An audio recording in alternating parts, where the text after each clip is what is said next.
¿Qué tal? Muy buenas tardes a todas y todos ustedes. Nos da mucho gusto recibirlos nuevamente en la tercera sesión del curso Historia Constitucional, los grandes debates del Constituyente de 1916-1917.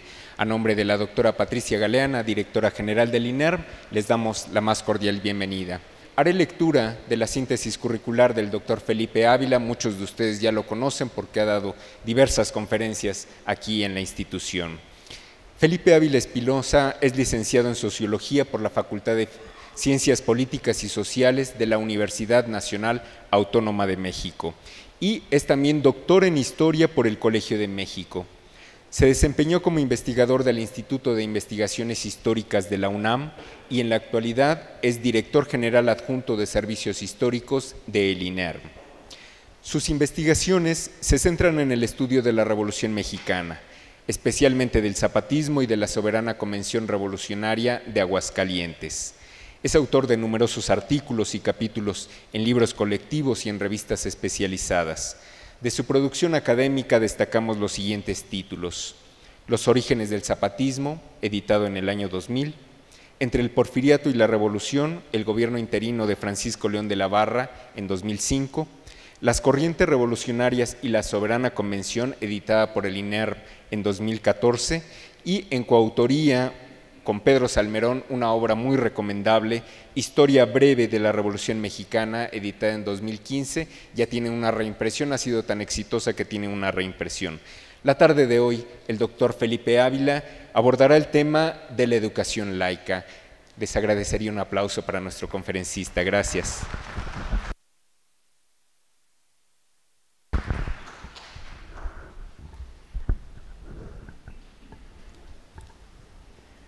Buenas noches a todas y a todos, tarde, noche.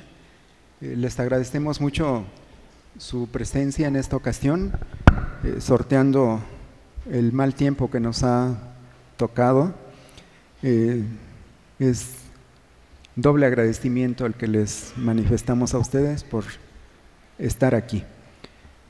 Bueno, voy a hablar sobre el artículo 3º constitucional. Comienzo señalando la característica de anticlericalismo que tiene este artículo. El anticlericalismo de la corriente constitucionalista tuvo oportunidad de expresarse plenamente en los debates de la nueva Constitución mexicana, diseñada, discutida y aprobada por la fracción ganadora de la Revolución. Donde tuvo su manifestación más clara fue justamente en el tema de la educación, en la construcción del nuevo país que los delegados constituyentes asumían como su misión histórica. El Estado debía tener el control del proceso educativo y garantizar una educación laica. De manera significativa, la mayor y más encarnizada discusión de todo el Congreso Constituyente fue precisamente el debate sobre la educación contenida en el artículo 3º, en la cual se manifestaron claramente dos tendencias contrapuestas, aunque las dos eran liberales. Una más conservadora, encabezada por los principales asesores intelectuales de Venustiano Carranza, entre los que estaban Félix Pallavicini, Luis Manuel Rojas y José Natividad Macías, y una tendencia más radical que se identificó a sí misma como jacobina, dirigida por Francisco J. Múgica y Luis G. Monzón. El proyecto del artículo 3º constitucional, elaborado por los principales asesores de Venustiano Carranza y que retomaba básicamente el contenido de la Constitución de 1857, decía, y cito: habrá plena libertad de enseñanza, pero será laica la que se dé en los establecimientos oficiales de educación y gratuita la enseñanza primaria superior y elemental que se imparta en los mismos establecimientos. Sin embargo, la Comisión de Puntos Constitucionales del Congreso Constituyente, en la que participaban los delegados jacobinos Francisco J. Múgica, Luis G. Monzón y Enrique Recio, consideró insuficiente la propuesta del primer jefe y la rechazó, proponiendo en su lugar otra redacción que sometió a la discusión del Pleno el día 13 de diciembre de 1916. En el nuevo dictamen se expresaba, y cito de manera larga, la propuesta de redacción que presentó la Comisión de Constitución al Congreso. Decía la comisión: la comisión profesa la teoría de que la misión del poder público es procurar a cada uno de los asociados la mayor libertad compatible con el derecho igual de los demás, y de este principio, aplicando el método deductivo, llega a la conclusión de que es justo restringir un derecho natural cuando su libre ejercicio alcance a afectar la conservación de la sociedad o a estorbar su desarrollo. La enseñanza, que entraña la explicación de las ideas más abstractas, ideas que no puede asimilar la inteligencia de los niños, esa enseñanza contribuye a contrariar el desarrollo psicológico natural de los niños y tiende a producir cierta deformación de su espíritu, semejante a la deformación física que podría producir un método gimnástico vicioso. En consecuencia, el Estado debe prohibir toda enseñanza religiosa en todas las escuelas primarias, sean oficiales o particulares. La enseñanza religiosa afecta, además, bajo otra fase, el desarrollo de la sociedad mexicana. No siendo asimilables por la inteligencia del niño las ideas abstractas contenidas en cualquier dogma religioso, quedan en su espíritu en la categoría de sentimientos, se depositan allí como gérmenes prontos a desarrollarse en un violento fanatismo. Esto explica el afán del clero de apoderarse de la enseñanza, principalmente del elemental. En la historia patria, estudiada imparcialmente, el clero aparece como el enemigo más cruel y tenaz de nuestras libertades. Su doctrina ha sido y es los intereses de la Iglesia antes que los intereses de la patria. Desarmado el clero, a consecuencia de las leyes de reforma, tuvo oportunidad después, bajo la tolerancia de la dictadura, de emprender pacientemente una labor dirigida a restablecer su poderío por encima de la autoridad civil. Bien sabido es cómo ha logrado rehacerse de los bienes de que fue privado.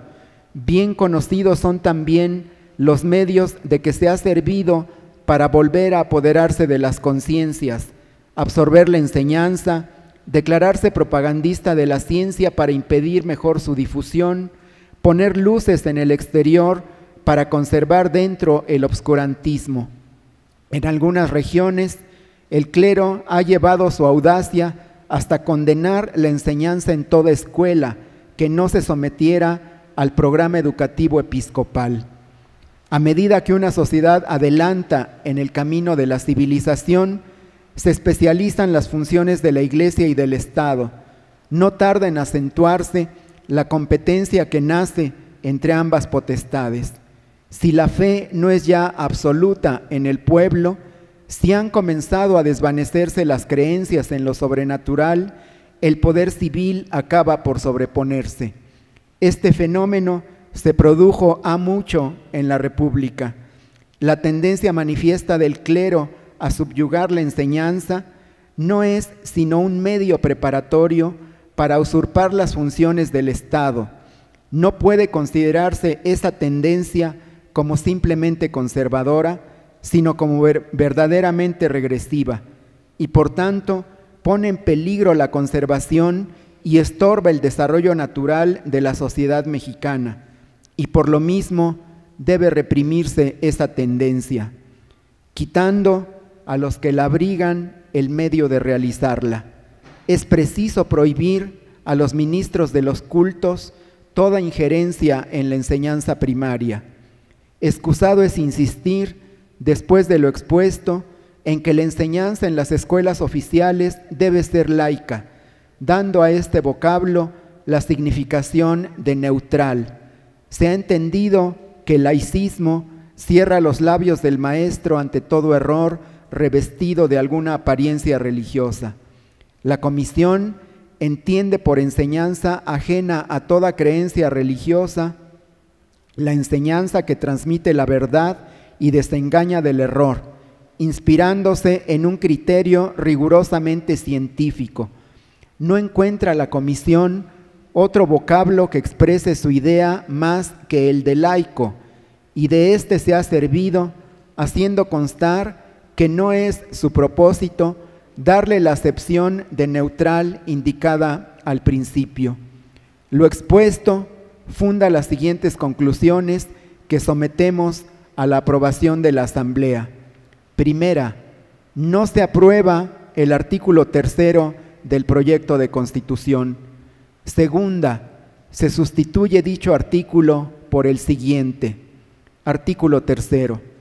Habrá libertad de enseñanza, pero será laica la que se dé en los establecimientos oficiales de educación, lo mismo que la enseñanza primaria elemental y superior que se imparta en los establecimientos particulares. Ninguna corporación religiosa, ministro de algún culto o persona perteneciente a alguna asociación semejante podrá establecer o dirigir escuelas de instrucción primaria ni impartir enseñanza personalmente en ningún colegio. Las escuelas primarias particulares solo podrán establecerse sujetándose a la vigilancia del gobierno. La enseñanza primaria será obligatoria para todos los mexicanos y en los establecimientos oficiales será impartida gratuitamente.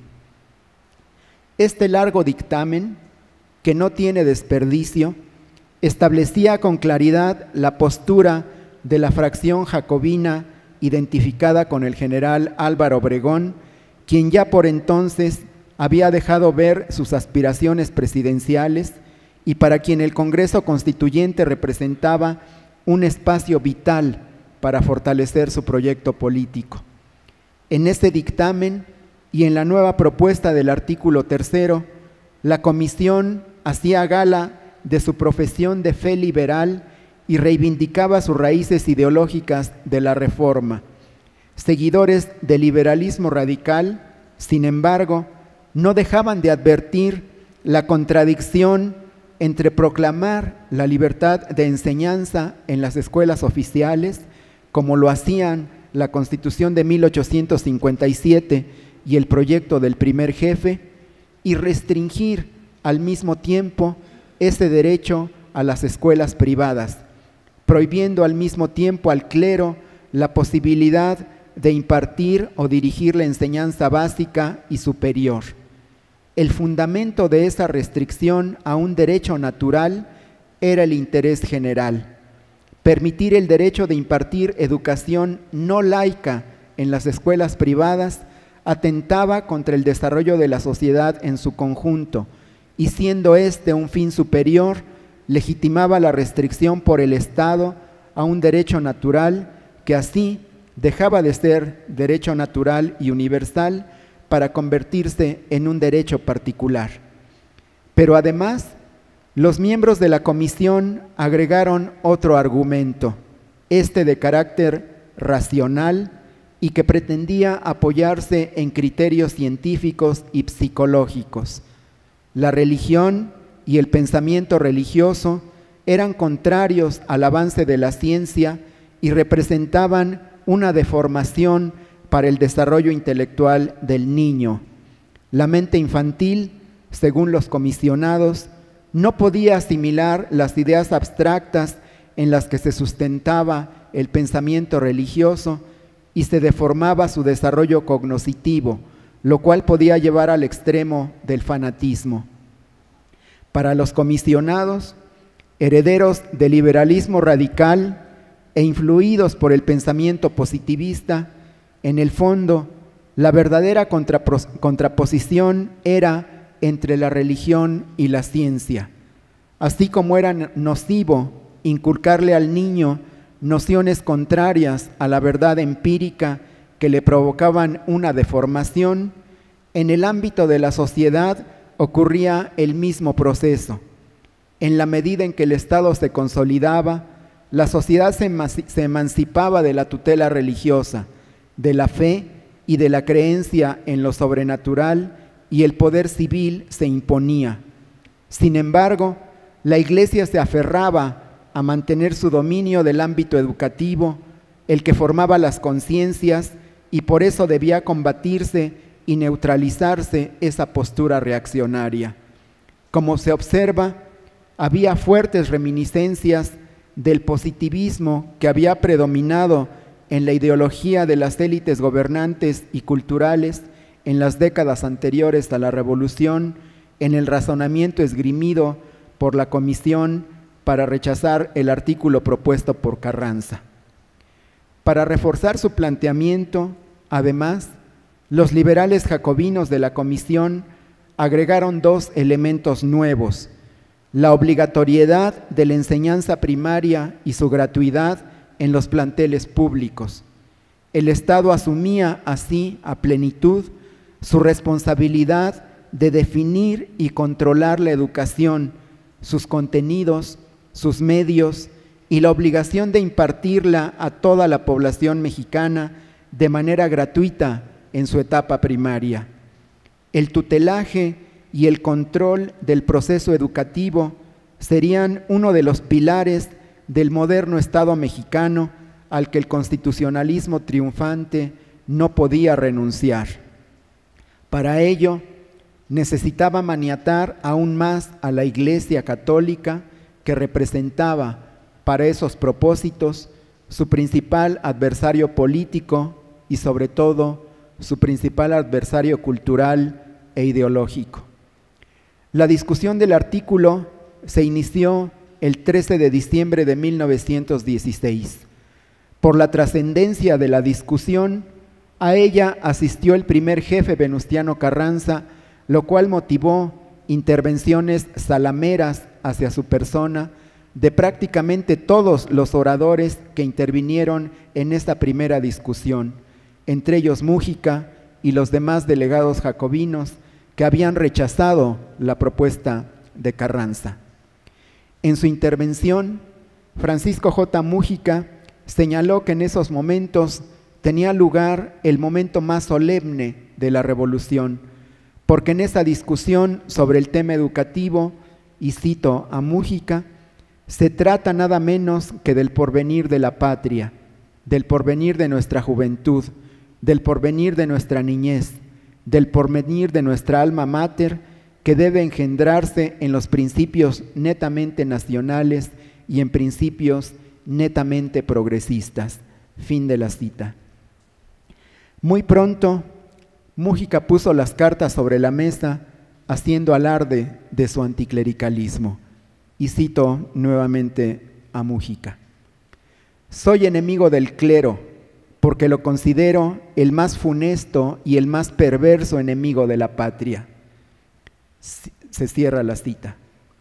El clero no podía enseñar ninguna idea beneficiosa ni ética en la niñez ni en la juventud, y era el eterno enemigo del Partido Liberal, que acecha y complota contra la revolución y el gobierno revolucionario. Y cito nuevamente a Múgica: ¿cuáles ideas fundamentales con respecto a política puede el clero imbuir en la mente de los niños? ¿Cuáles ideas fundamentales puede el clero llevar al alma de nuestros obreros? ¿Cuáles ideas puede llevar el clero al alma de la gleba mexicana? ¿Y cuáles puede llevar al alma de los niños de nuestra clase media y clase acomodada? Las ideas más absurdas, el odio más tremendo para las instituciones democráticas, el odio más acérrimo para aquellos principios de equidad, igualdad y fraternidad predicados por el más grande apóstol, por el primer demócrata que hubo en la ancestralidad de los tiempos, que se llamó Jesucristo. Y siendo así, ¿vamos a recomendar al clero la formación de nuestro porvenir? ¿Le vamos a entregar a nuestros hijos, a nuestros hermanos, a los hijos de nuestros hermanos, para que los eduquen en sus principios? Yo creo francamente que no, porque haríamos en ese caso una labor antipatriótica. Cierro la cita de Múgica. Para Múgica, entonces, el problema con el clero era político. No era compatible la libertad de enseñanza religiosa con los ideales democráticos que suponía Múgica que estaban en la base de la acción de los revolucionarios, aunque estos fueran todavía una quimera. Luis Manuel Rojas, uno de los más destacados asesores de Venustiano Carranza, quien había redactado en buena parte el proyecto de reformas a la Constitución que presentó el primer jefe, se pronunció en contra del dictamen de la comisión, alertando sobre las consecuencias de adoptar un espíritu jacobino inoportuno que podía sembrar las semillas de nuevas conflagraciones. En su alocución, señaló que el tema a debate había sido central en las democracias occidentales, sobre todo las católicas, y que estaba marcado por las discusiones sobre él de la Revolución Francesa y de las posteriores constituciones de Francia.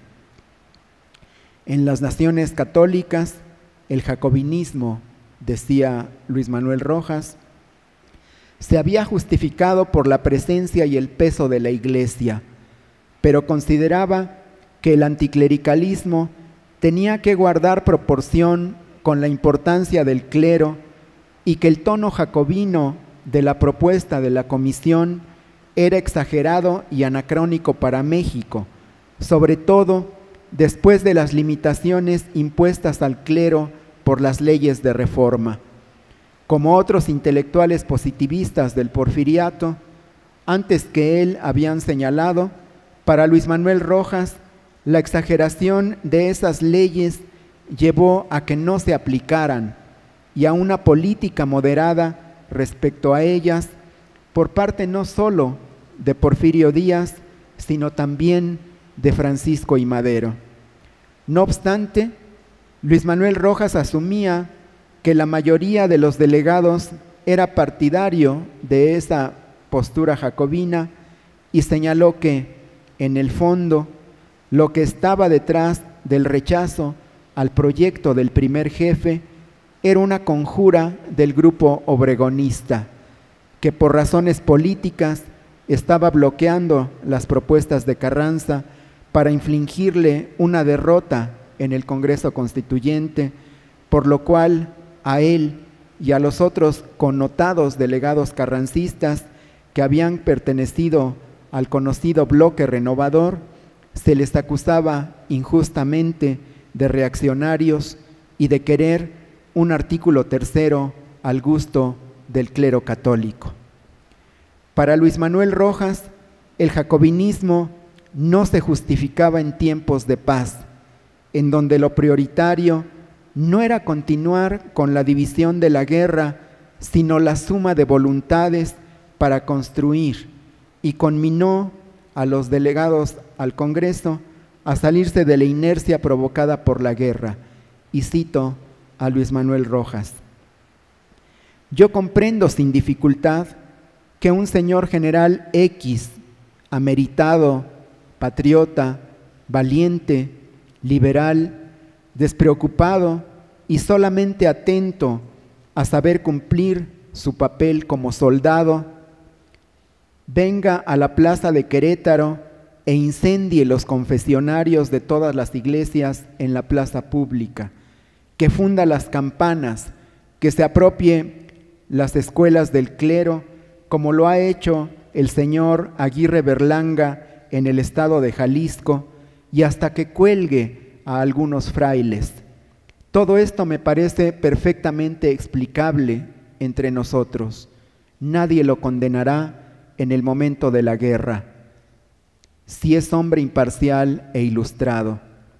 Y bien, señores, ¿no les parece a ustedes lógico y natural que por un sentimiento de inercia, ese general que ha tenido en los días de lucha tamaña libertad de acción, que se ha visto aplaudido con eso por los hombres más liberales y más inteligentes, se incline a ver autorizados tales actos aún en tiempos de paz? ¿No les parece natural y lógico que ese general, cuando se llega la hora de hacer una ley entre revolucionarios y radicales, busque el precepto legal que se pueden quemar los confesionarios, que se pueden fundir las campanas, que se pueden colgar los frailes? Fin de la cita.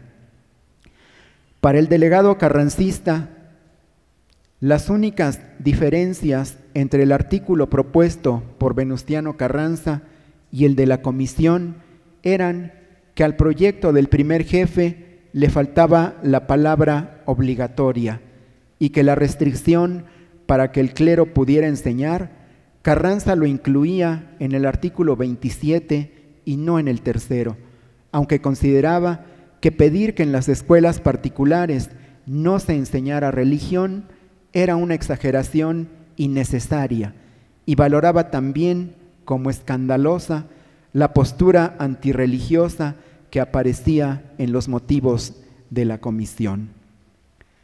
Alfonso Cravioto, otro de los destacados delegados carrancistas, enfocó el debate en uno de sus puntos neurálgicos.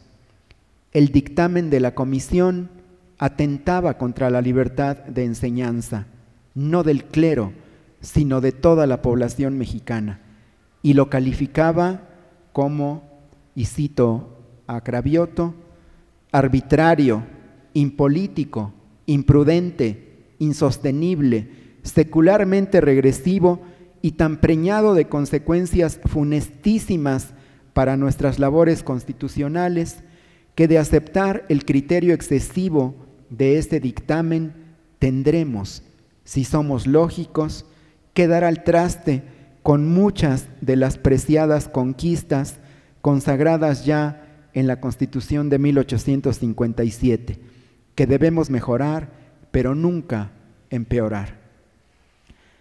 Para Cravioto, el proyecto de la comisión no aplastaba a los frailes, como querían algunos de los delegados jacobinos, sino que, y cito a Cravioto, lo que aplasta verdaderamente este dictamen son algunos derechos fundamentales del pueblo mexicano. Fin de la cita. Para Cravioto, la libertad de enseñanza se derivaba de la libertad de pensamiento. Si se aceptaba esta, por fuerza debía aceptarse la primera. La prohibición de la enseñanza religiosa en las escuelas privadas era una invasión del Estado en el derecho de los padres de escoger la educación y el tipo de maestros que querían para sus hijos, y era excluyente, porque establecía garantías solamente para quienes pensaran como ellos. Por ello, hizo una defensa exaltada de la libertad de enseñanza y alertó de los peligros totalitarios de que el Estado invadiera ese derecho de la sociedad. Y cito nuevamente a Cravioto. El debate se concentra en analizar la situación de la niñez. Algunos proponen la intervención directa del Estado. Otros pretenden erigir frente a los derechos del hombre los derechos de los niños. Danton gritaba en la Convención Francesa: es necesario que revivamos el precepto antiguo de que los niños pertenecen a la República antes que a sus padres. Y le contestaba a su impugnador con elocuencia: bien está, señor, implantad en Francia las leyes de Esparta, pero antes resucitad las costumbres espartanas entre nosotros. Y si en las sociedades modernas el padre tiene obligación de alimentar, vestir y educar a su familia, entonces el padre tiene indiscutiblemente derecho para que pueda y todo lo que quiera en materia de alimentos, vestido, maestros y en la enseñanza para sus hijos. Fin de la cita. El delegado carrancista consideraba que el dictamen de la comisión dividía al país en el México liberal y el México conservador, el México progresista y el retrógrada y reaccionario, y sostenía que no debían suprimirse las libertades fundamentales, alertando a no cometer ese atentado en nombre de la revolución. Cravioto argumentó que el clericalismo era un error, pero otro error igual lo era el jacobinismo, y que no había que combatir un error ni un fanatismo con otro. Para él, el fanatismo no se combatía con la persecución, sino con el convencimiento, y consideraba que justamente en eso consistía la propuesta de Venustiano Carranza. Y cito nuevamente a Cravioto: el ciudadano primer jefe, que interpreta el espíritu verdadero de la revolución, quiere que hagamos la redención del pueblo dentro del respeto por las libertades de todos, enseñándonos que hay que amar la libertad hasta en los propios enemigos, porque de lo contrario es hacer de la libertad un instrumento de opresión y por lo tanto es profanarla. Y concluyó: la revolución se ha hecho no solo en beneficio de los revolucionarios, sino también en beneficio y bienestar de todo el pueblo mexicano. José Natividad Macías, otro de los principales ideólogos cercanos al primer jefe, también criticó duramente el dictamen de la comisión, señalando que contenía una postura dictatorial, autoritaria, despótica. En su larga intervención señaló que ni siquiera el jacobinismo francés había prohibido la libertad de enseñanza religiosa y tampoco lo habían hecho los liberales de la Reforma Mexicana. Macías consideraba falaz y despótico el argumento de que la libertad de enseñanza degeneraba el alma e hizo un símil con la Francia de Luis XIV cuando se pretendió desde el Estado conocer la enciclopedia. Y cito a Macías: se invocaba entonces, para impedir la libertad de la enseñanza, que el alma nacional no se deformase, y hoy alega la comisión que es preciso que así como la gimnasia degenera el cuerpo, la libertad de enseñanza degenera el alma. Fin de la cita. Los asesores de Carranza y diputados renovadores en el Congreso advertían que la propuesta de la comisión, además de adoptar criterios de dictadura, contradecía los compromisos de Carranza de respetar la libertad religiosa y la Constitución de 1857. Macías argumentó que el dictamen iba en contra del artículo 1 de la nueva Constitución, que ya se había aprobado, que establecía que no se podían restringir los derechos que la misma Constitución otorgaba, entre ellos el de enseñanza. Era contrario también a las posturas y compromisos de Carranza, quien públicamente había establecido que la revolución no vulneraría la libertad de creencias, que respetaría la conciencia humana y los derechos del hombre, y a su ofrecimiento de que se respetaría la Constitución de 1857 en sus partes fundamentales. Para Macías, la verdadera razón de la postura de la comisión era política, porque veían en el clero a un enemigo que había colaborado con Victoriano Huerta y por ello querían acabar con el pensamiento religioso. Pero todos ellos eran, en el fondo, católicos, como su jefe Álvaro Obregón, quien, les recordó Macías, se había casado por la iglesia. Finalmente, para Macías, la solución al problema educativo y la superación de los dogmas religiosos eran de tal magnitud y estaban tan arraigados en la cultura del pueblo mexicano que tardaría mucho tiempo en lograrse y solo se haría de manera gradual y evolutiva. Y cito nuevamente a Macías. Las costumbres de los pueblos no se cambian de la noche a la mañana. Para que un pueblo deje de ser católico, para que el sentimiento que hoy tiene desaparezca, es necesaria una educación, y no una educación de 2 días ni de 3. No basta que triunfe la revolución. El pueblo mexicano seguirá tan ignorante, supersticioso y enteramente apegado a sus antiguas creencias y a sus antiguas costumbres si no se le educa. Y la manera de educarlo no es quitarle la libertad de enseñanza, sino defender la instrucción como lo ha hecho el ciudadano primer jefe, y a medida que el pueblo tenga instrucción, que la luz penetre en todas las conciencias, ese día, señores, las costumbres se modificarán y entonces vendrá efectivamente la renovación que todos esperamos. La educación religiosa no es verdad que se dé por los curas, no es verdad que se dé en las iglesias. No, señores, es una mentira. La educación religiosa se da en los hogares. La discusión sobre el artículo continuó al día siguiente.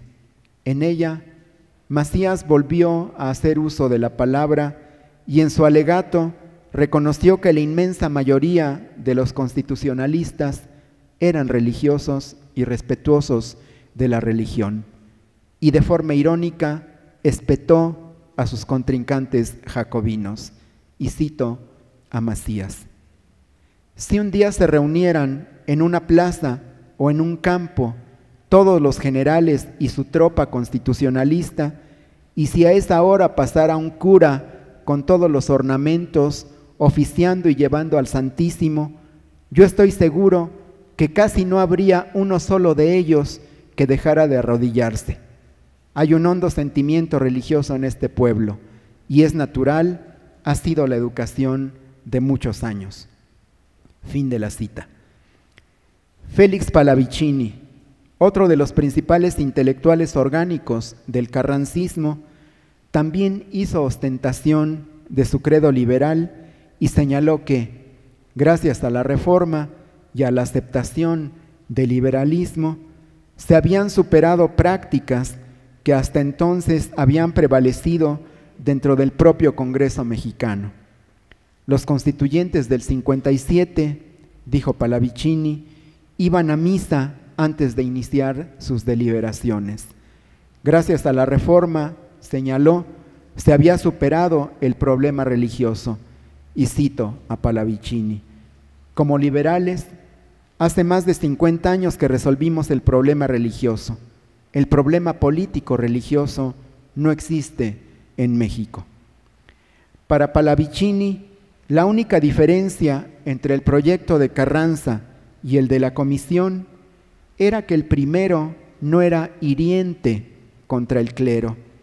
Después de la acre discusión del primer día, en el siguiente se moderaron las posiciones de jacobinos y renovadores, y con las intervenciones mediadoras de Pallavicini y de Mújica, la comisión aceptó retirar el dictamen para modificarlo, puliéndole las aristas que los delegados carrancistas calificaban como más anticlericales.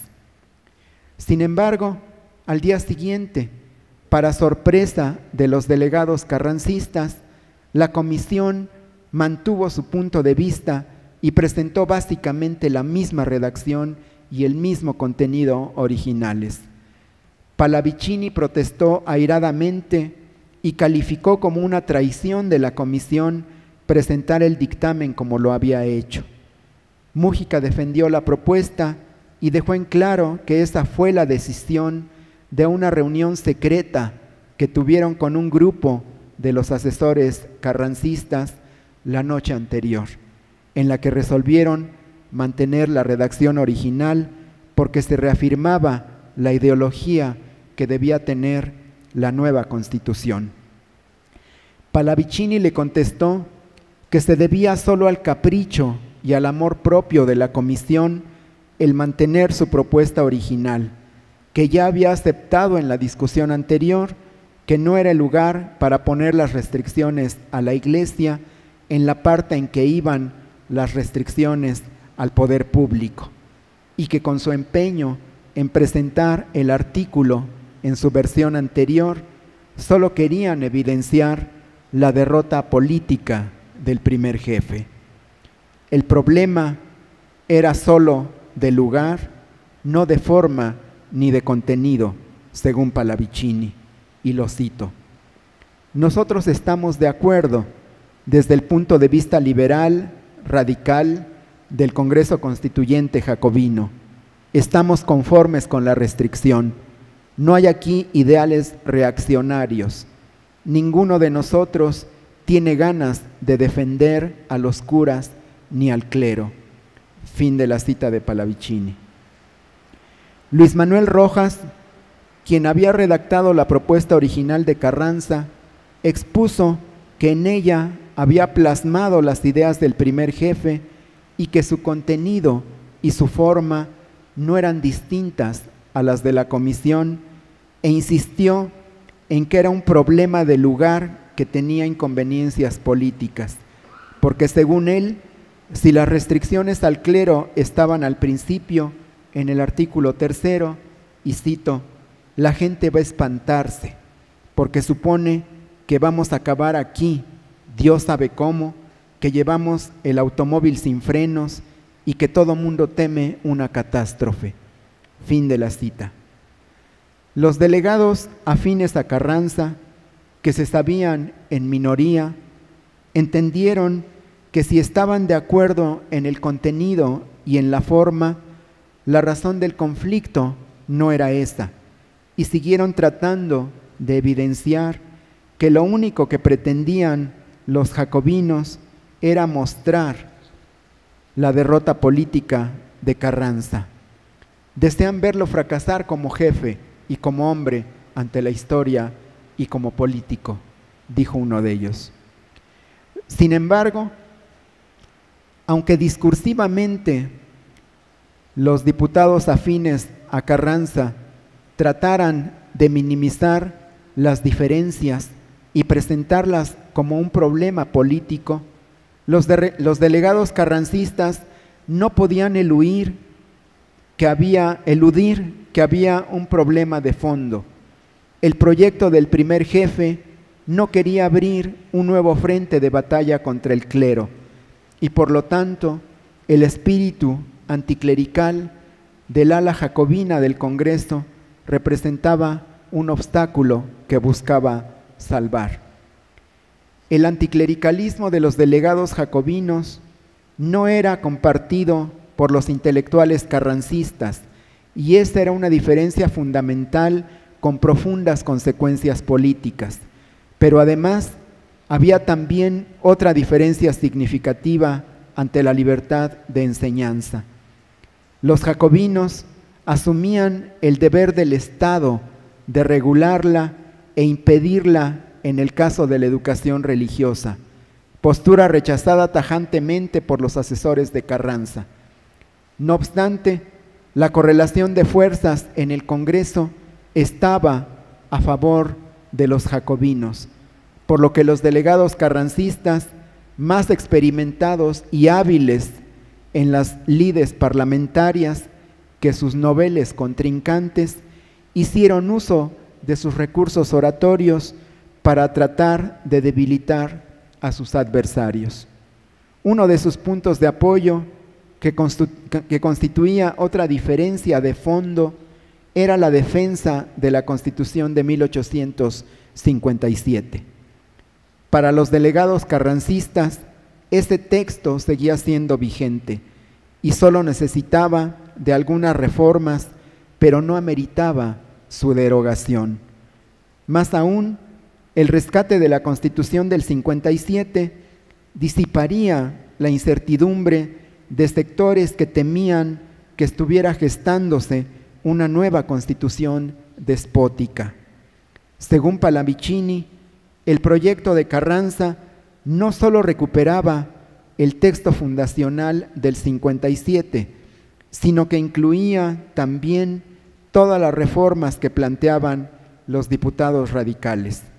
Asimismo, consideraba que la propuesta de la comisión presentaba una constitución anacrónica, con planteamientos que ya habían sido superados en otros países, y por otra parte, esgrimió la argumentación más sólida contra la aparentemente bizantina discusión sobre el lugar donde deberían ir las restricciones a la educación religiosa privada, las cuales, para los ideólogos carrancistas, no debían ir en el título primero de las garantías individuales. Y cito a Pallavicini: señores, yo habría suprimido todo el título primero de la Constitución si hiciésemos una Constitución del siglo XX, porque ahora no hay quien discuta que la conciencia es libre, la prensa y el pensamiento son libres, pero el señor licenciado Rojas ha sostenido que esta es una carta para educar, que todavía se necesita conocer en la aldea, en el villorrio, en el cortijo, en todas partes donde está la cultura atrasada desde el tipo étnico de la raza nacional. Se necesita saber que tienen todos esos derechos y que el gobierno está obligado a respetarlos.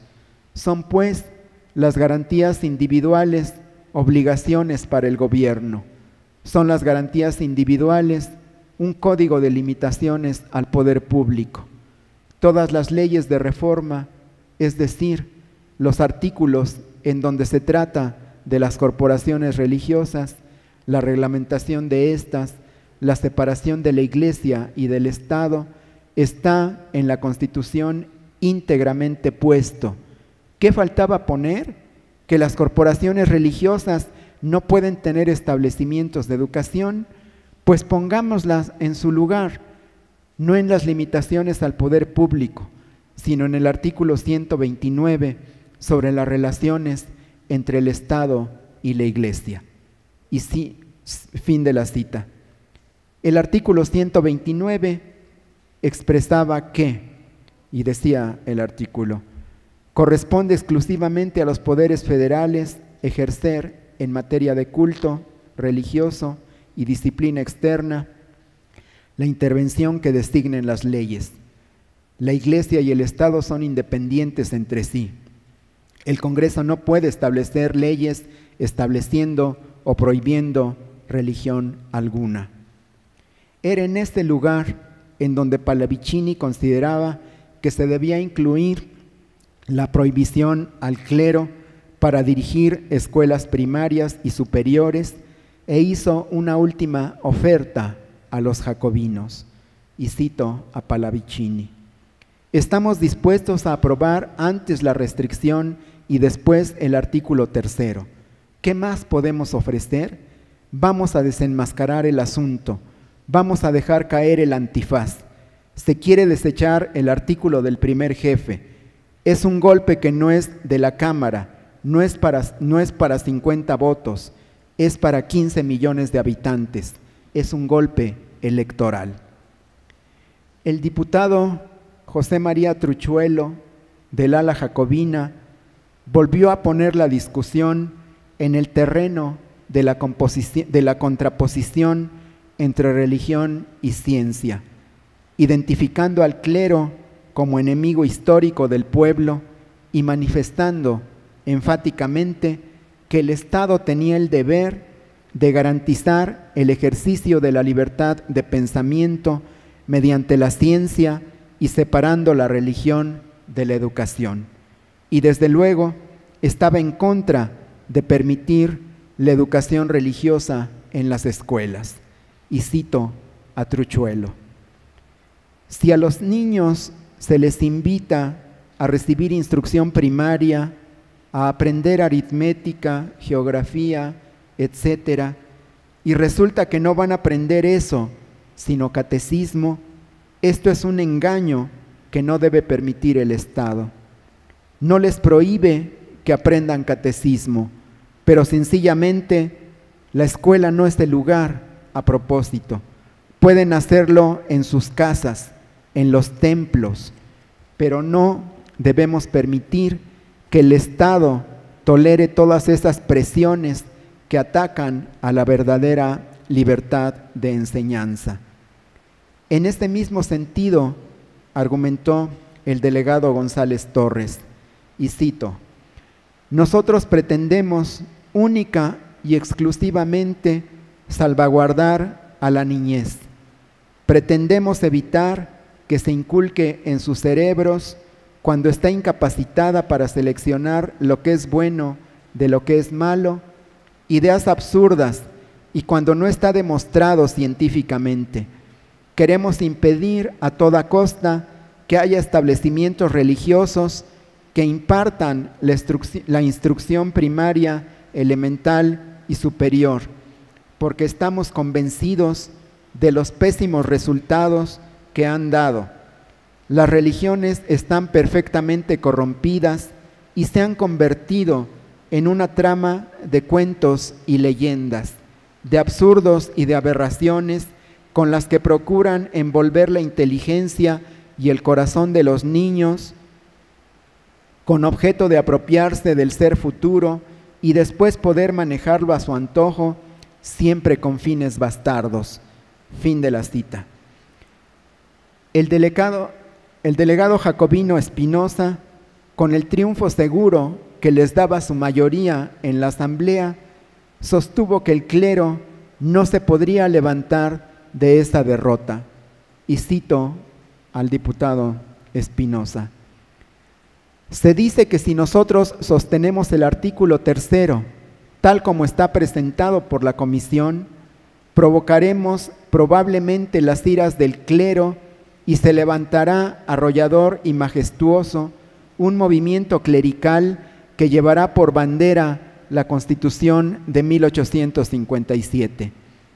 En la actual revolución no hemos peleado únicamente contra los opresores, contra los dictadores o contra los científicos, sino que hemos peleado de una manera muy franca, como le consta a toda la República, en contra del clero, y este no podrá levantarse de pie porque está deshecho. El artículo fue finalmente aprobado el 16 de diciembre de 1916 por 99 votos contra 58, entre aplausos y gritos de «Viva la revolución, viva el primer jefe, la patria se ha salvado». De esa manera concluyó la discusión del artículo 3º constitucional, el más álgido del Congreso Constituyente, que evidenció una marcada división en el constitucionalismo respecto al carácter de la educación y al papel que el Estado y el clero católico debían tener en ella. La corriente liberal, radical, jacobina, afín al caudillo Álvaro Obregón, impuso su mayoría, al igual que en otros artículos fundamentales, como el 27 sobre la propiedad agraria y el 123 sobre la cuestión laboral. En esos artículos, al igual que en el resto del nuevo texto constitucional, quedó plasmada una nueva concepción del Estado que incorporó las principales demandas sociales como derechos constitucionales y asignó la responsabilidad de su cumplimiento al propio Estado. Muchas gracias.